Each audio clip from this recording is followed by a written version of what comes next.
7 Elements of Wellness, a talk series focused on smart aging.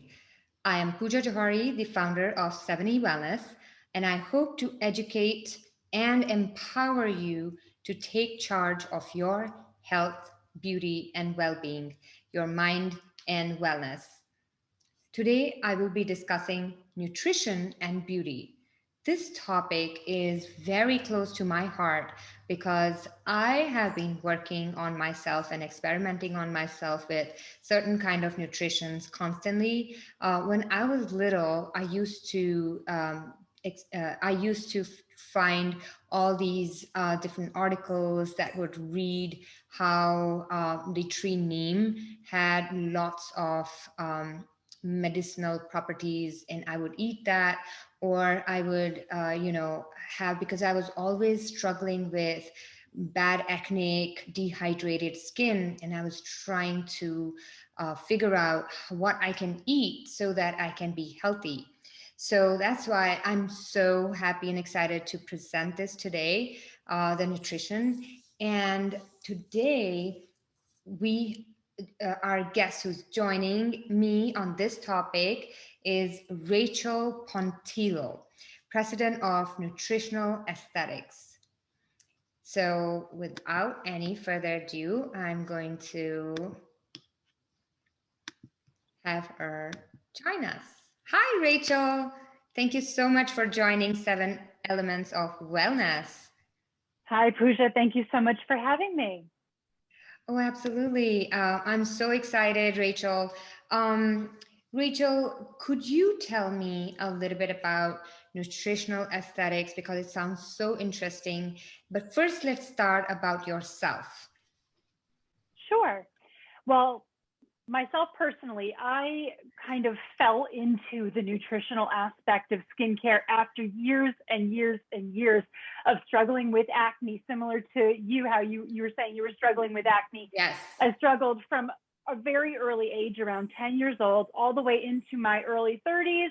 I had tried all of the different topical things, whether it was a medication or a cream or a serum or a peel or a this or that. I tried all of the things, and nothing worked for actually getting rid of the problem. Sometimes something would work for a short period of time, but then I would stop using it and the acne would come back, or my skin would get used to the product and then the acne would come back. There was never a permanent solution. And what I realized years later is that it was because I had not addressed the root cause of the problem. Acne always has a reason that it's there. And there is such a big misunderstanding in the conventional world of skincare and even aesthetics that it's only topical, that, oh, you must be using the wrong products, or you're not using the right products, or you haven't had the right treatment. And that is simply not the case. Now, we do have to take care of our skin from the outside in with the right products and treatments for our individual needs. But the fact of the matter is, the cells that we see on the surface are built and nourished and grow from the inside out with the nutrients that we take in to our bodies from our diets. Those cells form below the epidermis, right at that basal epidermal dermal junction, and then they rise up from there. But the nutrients that they derive, that those stem cells derive, come from the blood. They don't come from topical skincare products. So the products that we apply topically, while the nutrients in those products might benefit the cells as they're coming to the surface, they won't actually affect the cells as they are initially forming. That nutrition has to come from the food. And if the food is not the right kind of food, if it's processed food, junk food, if there's too much sugar, or if a person has issues with digestion or malabsorption, then the cells are not going to get all of the nutrients that they need in order to form in a way that is whole, and so that the cells can actually perform their functions optimally. There will be things missing. So I like to You are so right. I mean, this is so enlightening because I didn't know that for the longest time. And Yeah. I realized that whatever I was doing topically, first, my acne issues were not going away. And then I would always find this discoloration on my skin, and I couldn't Hmm. understand that. And so when I went through the whole process, there's this whole thing of gut cleansing and then making Yeah. sure that you have the right kind of food for nourishing yourself. So that brings us to the first topic, like what is nutrition. And you were talking about a little bit about how nutrition helps the skin cells and it is nourishing the skin cells. But Rachel, there are so many information about nutrition out there. There are so many different kind of Yeah. diets. There are so many different kind of gut cleansing methodology. So what is first of all nutrition, and how does somebody like us find what is the right thing for us to eat? That's a great question. So I would define nutrition as anything that nourishes us and gives our bodies the building blocks that it needs to form healthy cells that function optimally. Because every organ, organ system all starts with a cell, right? We have cells, we have tissues, we have organs, we have systems, and so on and so Totally. forth. But it all starts with those cells, and those cells don't just materialize out of nowhere. They need certain building blocks. So when we're talking about nutrition, obviously we think about food. We think about macronutrients, which are our proteins, carbohydrates, and fats, which our bodies need in large amounts on a daily basis to Yes. function. And then we have our micronutrients, which are our vitamins, our minerals, our antioxidants, our essential fatty acids, much, much smaller compounds that we need in smaller amounts. And we can usually get them from food, but there are some that we cannot get easily from food. So for some people, supplementation in those cases might be necessary. Okay. So we best derive those nutrients from a whole food diet. And what I refer to, when I refer to whole foods, I mean food that does not need a label. Okay. Right. So Right. nothing in a box, nothing that is in like a little packet in the aisle in the middle of the grocery store, nothing that has preservatives added because it would spoil if it didn't. I'm talking about things like, you look at an apple. Do you need a nutrition label for the apple? No, it's an apple. Same Yes. thing. So anything that is as close to how it is found on the earth as possible. So obviously we have some things that are changed from their natural source. So certain grains might be milled a certain way to make them into other things. Yes. Certain, sometimes we might have fruits and vegetables that are pureed and then frozen. I mean, frozen is still been processed, but it's still better than processed. Frozen is not always the same as processed if it's something like frozen vegetables or frozen fruit that has not been changed after harvest. It's just been frozen right away. You still have your nutrients intact. So you really want to be getting as much of your diet from whole foods. So when we're talking about different dietary theories, different trendy diets, different cleanses and detoxes and this and that, this is where we have so much confusion because the diet industry is big business. Yes. So unfortunately, the majority of Exactly. those diets out there are to sell products. They're to sell, protein bars and meal shakes and, processed diet foods that these companies make. They make billions of dollars a year. And usually there's a book to go with it. And maybe there's a celebrity endorser. It's all marketing, but it often has nothing to do with what people actually need. And just like how we talked about with skincare, sometimes you use something and it works for a while, but then it doesn't work anymore. That's also the case with some of these diets. And, when I hear people who jump on these fad diets after eating years of processed foods, and maybe they have a diet that, I'll just use paleo, for example. Yes. Paleo is not perfect for everyone, but it does focus on whole foods. They don't want processed foods in that diet. So people see an improvement, but it's not necessarily the paleo diet that's making the improvement. It's the fact that they're eating real food instead of processed foods that is making Sure. the difference. And also, Makes you sense. look at something like the gluten-free diet or the vegan diet, where now we have industry around those, and we have so many vegan processed foods and gluten-free processed foods. If it's vegan and it's processed, it's still processed. Just like Exactly. if it's organic and it's processed, it's still processed. So Rachel, that is so important, that what you are bringing up right now. So this is something that I found from my own journey. I am gluten free and I am vegan. I mean, I'm dairy free as well. And what I found is that my sugar levels started to rise as soon as I went on a gluten free diet. And I realized that the breads that I was picking up, which was gluten free, and the milks that I was picking up, oat milk and stuff, which was also yeah, dairy free, they all had sugar in it and they yes, were processed sugar. I did yes, not even think about that. And so I just had to up my exercise and then also keep up with some more processed whole food, not non processed whole foods that right. were gluten free that I could adopt. And that really changed a lot on me, on my side. Yeah. It's literally the first thing I tell people. I have private clients and I have my nutritional aesthetic students who are like, well, how does somebody know what diet they should eat? No diet. Just start with food. And now, yes, there are certain foods that some people do not tolerate, but we have to actually understand why that's happening, because a food intolerance or a food sensitivity, that's not necessarily the root cause.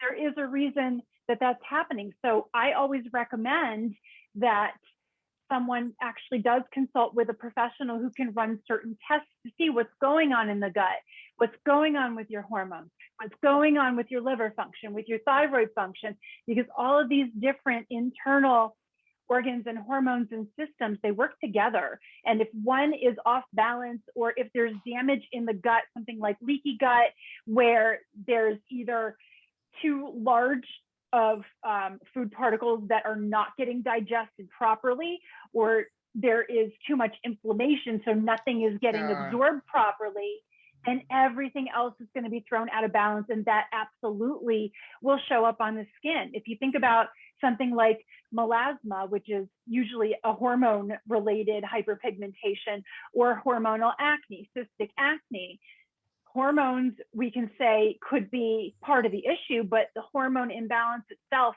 might still have another root cause somewhere else. So I recommend Oh that my God. people work Yes. with a functional nutritionist or a naturopathic Yes. doctor, a functional medicine doctor, someone who actually understands that side of health and can run those types of tests. That is amazing. So, what I'm hearing right now, Rachel, is that nutrition is something that gives you a boost of energy and it helps you to get all your nutrients in place.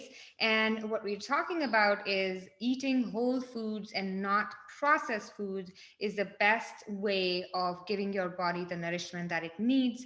And what you're also saying is that there are a lot of different kind of processed food and the diet that people create, which is contained in these processed boxes, that is something that we should refrain from. We can and understanding our own gut health to really go deeper, dive deeper into the root cause of what actually is causing this irritation. It could be stress, it could be hormonal imbalance, or it could Sure. be something related to that, which is what we need to address first before getting rid of all these diets and indulging into this facade of gluten free. Because I certainly believe that gluten is really healthy and something that people need in a certain amount. But if you're sensitive, then you need to figure out why this sensitivity is happening. Thank you so much for Yeah, that information. no um, problem. this segues into our next topic about nutrition with for skin condition and skincare. And you were touching upon a little bit about how the acne, the melasma, and all of that is coming from certain um, malfunction or malnutrition. Is that Sure. true?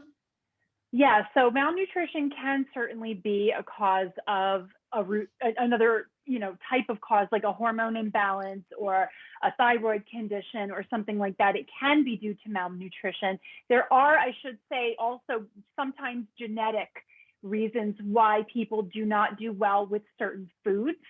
So Sure. that's something that can also be tested. Fortunately, science has brought us to that point where we can find out so much information about our own bodies and how they work and why certain things might work for us and certain things might not work for us. Sometimes if there's a genetic predisposition, it might be dormant for a while, but something like pregnancy or exposure to a pathogen or high levels of stress can actually turn on that genetic expression. And Makes then sense. that's why some people sometimes experience a sensitivity it seems like it's out of nowhere, but Yes. actually it was not out of nowhere. You just had a baby or someone just died in your family. So something that was genetically there but hadn't shown up yet is now showing up. And So we the are trauma seeing, and stress can oh, create that and aggravate absolutely. that. I see. That makes Yeah. sense. So how does that reflect on the skin? So do you think that if somebody is looking at the skin and there are issues going on the skin, whether it's acne, whether there's hyperpigmentation of any sort, they should first check their gut health?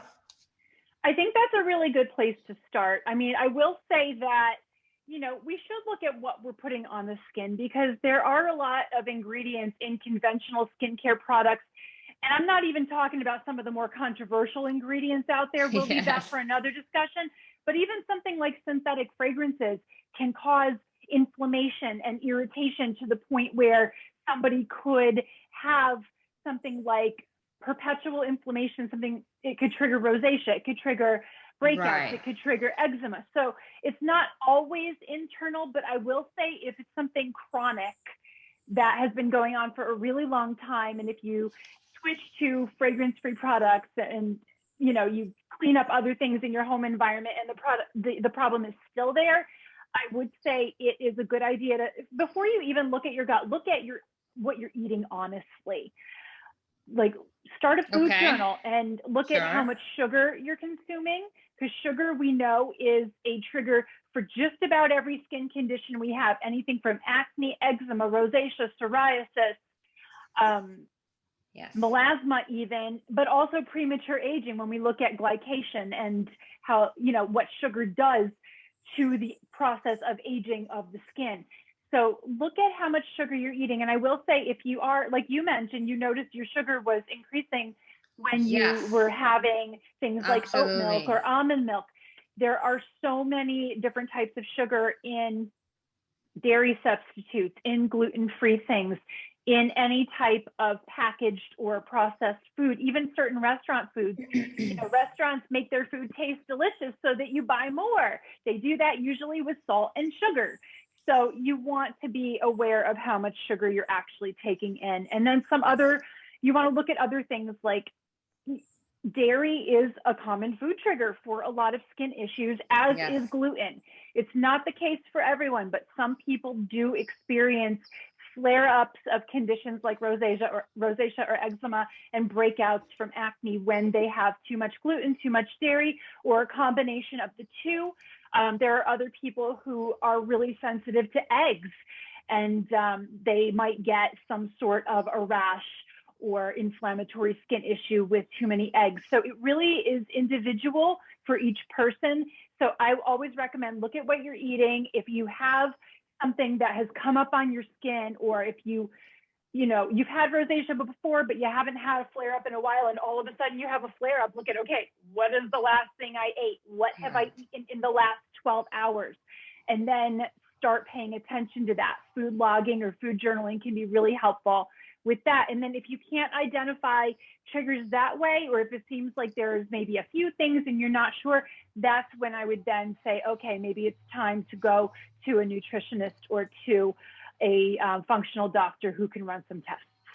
Got. So what you're saying is literally that once there is an issue that somebody identifies and they can see that this rash or this issue with the eczema, dehydration, and all of those skin condition is not going away, then they should start looking into the nutrition.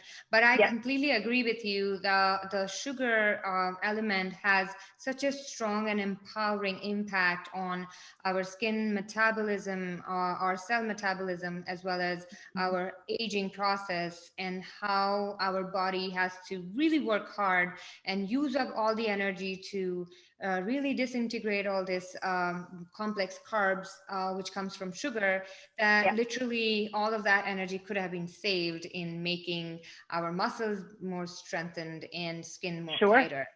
So Yep.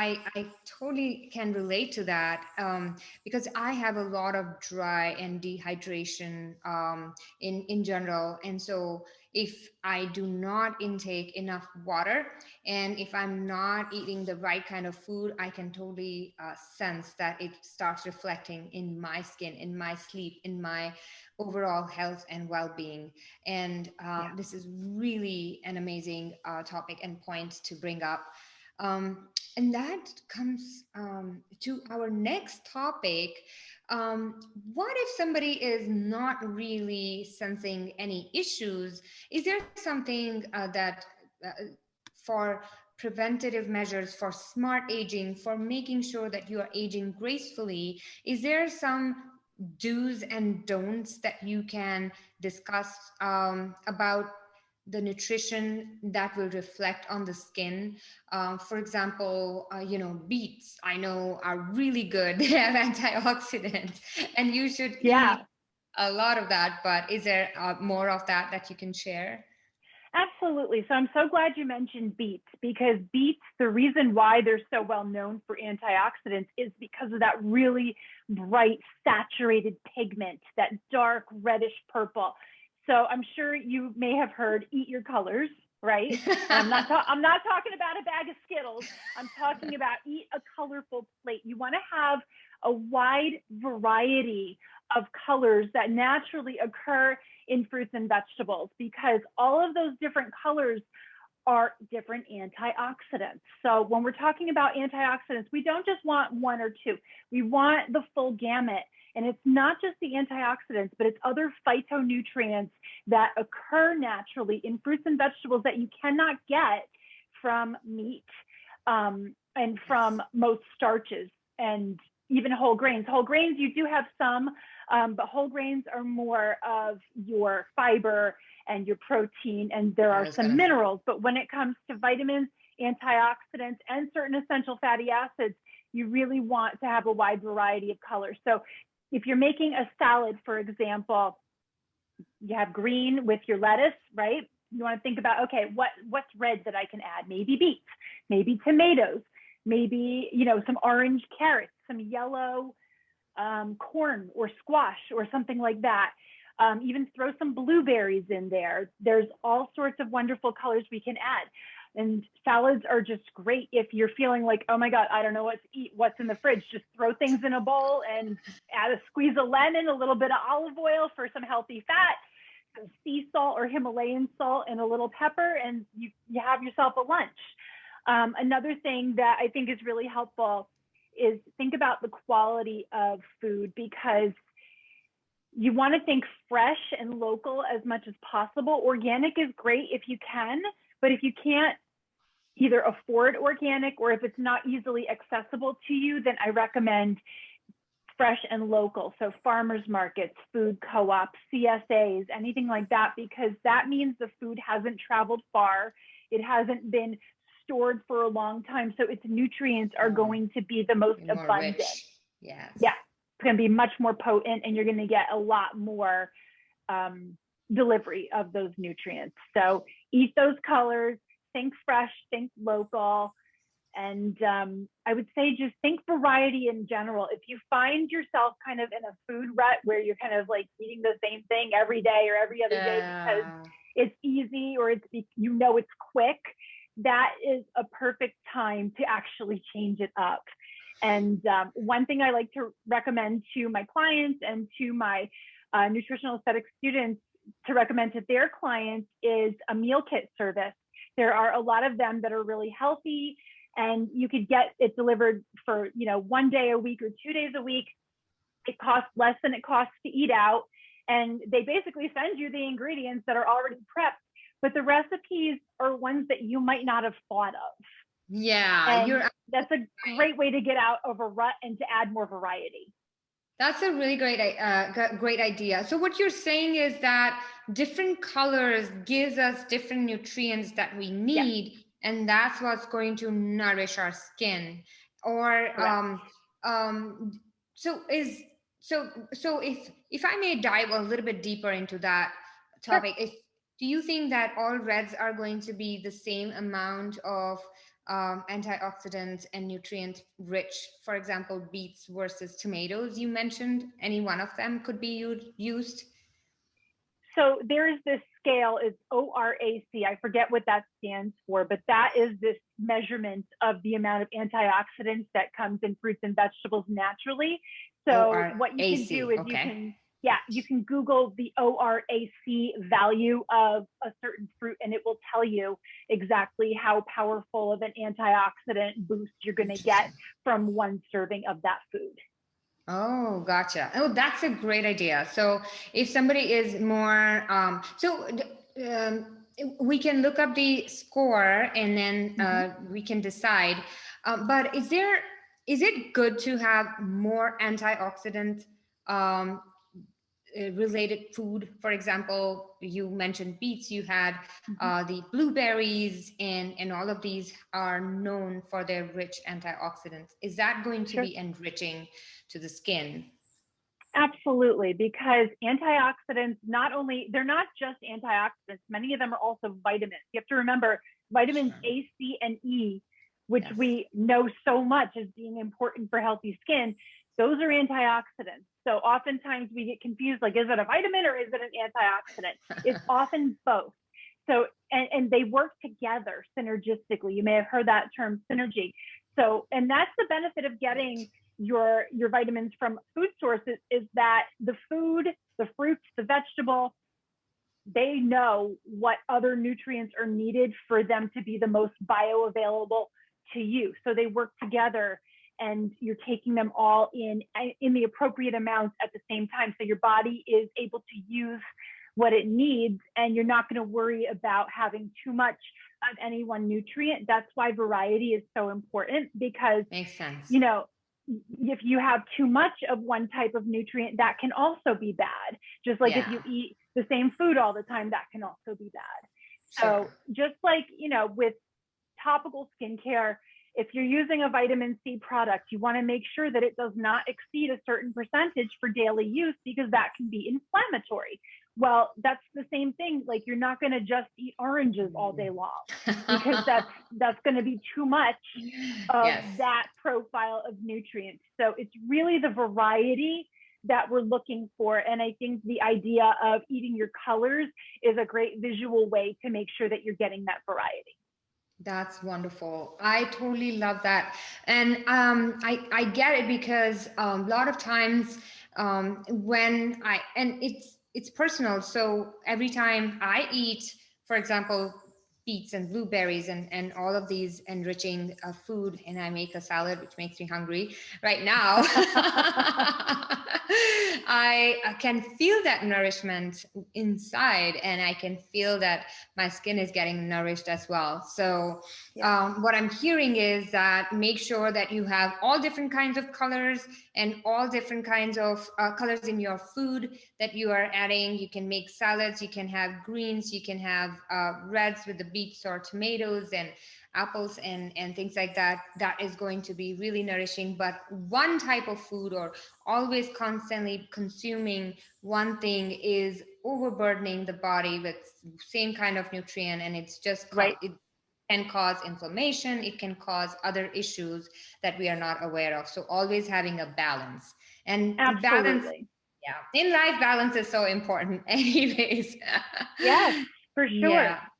Is there, so that brings us to the last topic.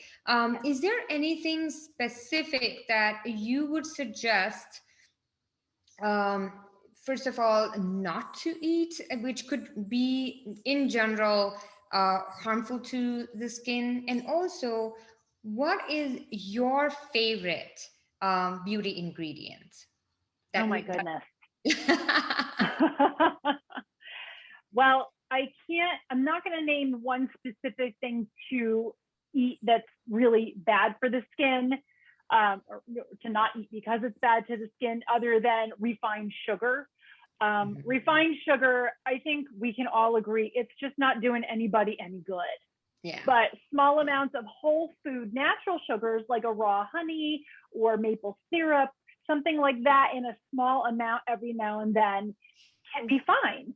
Yeah. So avoid the white powdered stuff, and that goes for white flour as well. So if you do Right. want to have bread or pasta and you're not gluten sensitive, look for either sprouted or whole grain. That's really healthy because when you have a whole grain, you still have the bran and the germ on the grain, which is the source of the mineral content as well as the fiber. And that is what actually slows down that insulin response when you eat it, so that it doesn't just give you that sugar spike that you get right away from white flour, white pasta, white bread, white rice. It actually does digest slower, and you're able to get the benefits of the fiber and the benefits of those minerals. But the white rice and the white flour have been processed and stripped of those Yes. nutrients. So your body basically digests it the same way it digests sugar. Sugar makes sense. Yeah. What a great advice. And what would be your favorite um, Oh my goodness. beauty ingredient that you love I think eating? I could possibly choose. I do like to change it up seasonally. So I have my favorites for every season. So we just, we're finishing summertime. I am a sucker for cherries and grapes. I love black grapes and dark red Mm, cherries in the summertime. And then we're heading into fall. I love squash and pomegranate. And then, I do like to eat seasonally. So whatever each season is kind of known for, if you think about it, that's what I like to focus on for each season, because our skin's needs and our nutritional needs do change season to season, whether we want to warm ourselves up or cool ourselves down. that makes so much sense, Rachel. So I also see that Mother Nature is providing all the nutrients Yes. seasonally for the type of food that we need. For example, I mean, I'm just appalled by how watermelons are grown just right before summer, and they are Yes. my favorites to consume Oh, during. they're so good. I know. So So I think refreshing. that yes, yes. So I think that we are spoiled by having everything available all the season long, and we need to really pay attention to what is really seasonal, what is something that Mother Nature is offering, and that's what we need for our nutrients, for our bodies to really nourish ourselves. And if we stick to that, and if we stick to the colors, we will be in a great health and great skin condition. It will take you further than you ever thought before. I mean, for me, what finally changed my skin was, starting my day with lemon water, having a green smoothie every day. And literally, I did only those two things for a month, and I didn't change anything else. And my skin cleared up. And I'm not saying Wow. that's going to happen for everybody, but Yes. it did happen for me. And now, if I get a blemish, it's usually because maybe I was stressed out, or I didn't get enough sleep, or I didn't drink enough water, or maybe I had some cake at a party. There's always a reason for it, but it's not a Absolutely. chronic situation anymore. Absolutely. I am so excited, Rachel, too. And it was such a pleasure for having you at the Seven Elements Wellness Show. And thank you so much for empowering our listeners with your knowledge.